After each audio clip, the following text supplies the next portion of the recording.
Okay, all right. So you notified the police administration of your intention for this two-day demonstration, as you put it. I believe the letter was signed by you on 1st June 2022, and the police responded on the 2nd June 2022, where they informed you that they cannot provide you with 48-hour security for your intended street demonstration, and did not agree with your choice of the routes or the routes that you wanted to use for the demonstration. That is Akwaje Interchange to Christ the King traffic light, which they deemed to be a security zone or a designated security zone, and advised you to use the traditional routes for demonstration, that is Obra Spot at Kwame Nkrumah Circle through Farisco Traffic Light, TUC. Then you terminate at the Independence Square, where you will present your petitions and any speeches and disperse thereafter. What was, I know you responded the same day to this particular response by the police administration, but before you go into your response, what was your reaction? Because your response is strong, it's a strong-worded response that you issued the same day. What was your reaction? Did you expect the police to give you that particular response? To be honest with you, Counsel, I was at the regional police command after, and I personally delivered the letter in the company of 3 others. And so I said, it was nice for us to just say hello to the regional commander. And so when I delivered the letter, I sought to just greet him and we go. And then he asked that we should sit down because he'd been told we got a letter. Then he called his deputy, the regional operations, Eric Wimful. The deputy is Dennis Abade, and I think some other rank officers, 2 of them. I think I saw Mohammed and then Benin, and then the crime officer. And then he said, well, after reading the letter, he went straight away to tell us that he could not guarantee a 48-hour demonstration, and that the police was stretched, and that would mean that they will have to do 3 shifts because they work 8 hours intense. And so if he has to do that, it means that he has to provide 3 shifts. Then I said, how is that an issue for me to be part of? How you come and provide your lawful duty to people who have notified you in accordance with the law. It's not me to determine for you. It's not for us to determine for you. So you will then have to arrange yourself to see how you are coming to conduct that business. So I beg you, this is not a matter for me to be part. Number 2, the police cannot become the new dictators and threats of our democracy. The police is supposed to be not the roots. So for instance, if the people of Sankana wants to do demonstrations, the police will tell us that we should come and use traditional routes. Or the people of Tobodom wants to embark on demonstration, the police will come and tell us that we should come and use traditional routes. So I told them ab initio that they were biting more than the law has given them, and so we were not able to sit in. So I pleaded to leave, and he said no, they were bringing me a letter. I said I took the strength to come to your office to deliver a letter. If you also want us, you can bring it to our office. But somehow my colleagues prevailed. And then we stood and then we took the letter. And I told them that the response I'll be giving you will not be palatable, but unfortunately you have called for it. And so it was as a result of that. It didn't take me an hour to give them that response. So I took the response and I took it back. What actually was surprising to me that just as I left the police station, 3 media houses had already sent me the police response to my notification to them. So I noticed that the police had gone ahead to rather release their response to the media. So when I finished, I called the regional commander and told him that your response is ready. But I'll also do as you did.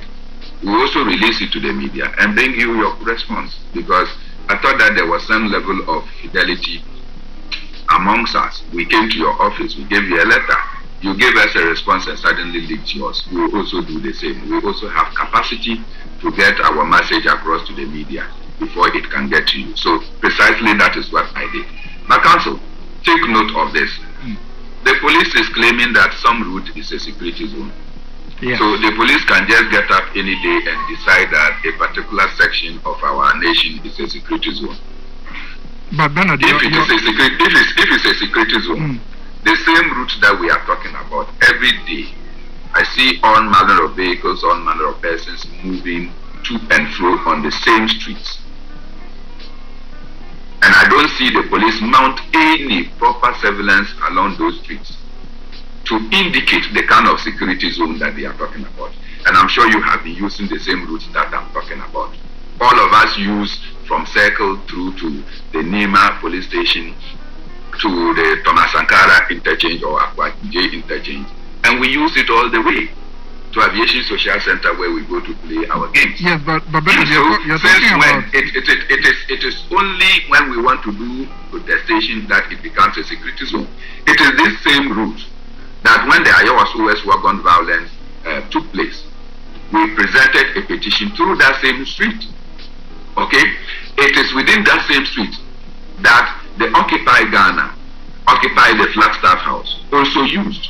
And many other manifestations have taken place along that route. In any case, we say we are going to the Christ the King and not the presidency. And so the police can shepherd us towards the Christ the King. If Christ the King, which is a church, becomes a security zone, and that people clustering there will impose security difficulties for our Ghana police, I suspect they may have to close the church down. That is one. Number two, as for the issue of the duration of our protestation, the police have not got any authority to determine how long our protestation should last. We have to notify them and inform them how long it will last. The fact that the police say that they cannot provide that security does not stop us from embarking on our demonstration. Council, you know that. So we have notified them. It is for them to come and do their duty. If they say they will renege on their duty, it doesn't stop us from going ahead to do what we have said we will do. But Bernard, if in relation to that, if they're saying that they do not have the capacity because you are providing us some further insight into the conversations that you actually had with the regional commander, I believe, where they were saying they run 8-hour shifts, and so it may be difficult to provide protection or security during the entire period.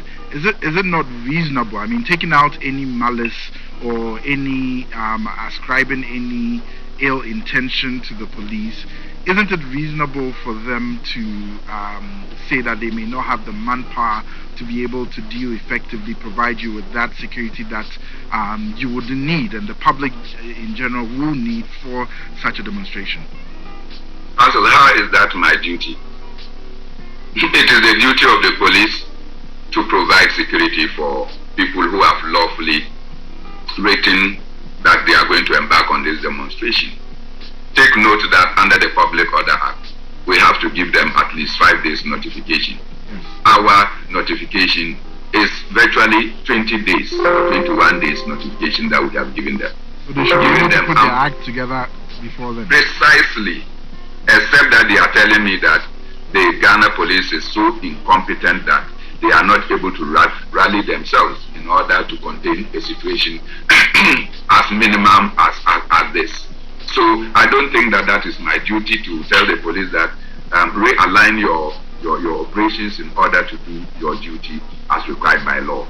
We have notified them, and I'm sure that on any day I can call on you to come and represent me in court, and I'm confident that the court will give us the victory that we deserve against the police, because obviously it is their duty to do this. Number two, when I got there, and this is something probably I should not be saying, they were talking about issues of terrorist threats, and that is because of that they don't want us to use this.